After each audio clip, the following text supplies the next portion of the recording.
নির্বাচনকে অবাধ, সুষ্ঠু, নিরপেক্ষ, শান্তিপূর্ণ ও উৎসব মুখর করতে দেশ জুড়ে নিরাপত্তা ব্যবস্থা জোরদার করা হয়েছে বলে দাবি করেছেন স্বরাষ্ট্র উপদেষ্টা মোহাম্মদ জাহাঙ্গীর আলম চৌধুরী। নির্বাচনকে কেন্দ্র করে সহিংসতার ঘটনা ঘটলেও অতীতের তুলনায় এবারের নির্বাচন সুষ্ঠু হবে বলেও জানান তিনি।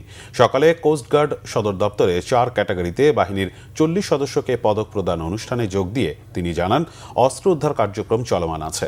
আইন শৃঙ্খলা রক্ষায় নির্বাচন কমিশনকে নিরপেক্ষভাবে সহায়তা করতে কোস্টগার্ড সদস্যদের কড়া নির্দেশ দেন স্বরাষ্ট্র উপদেষ্টা।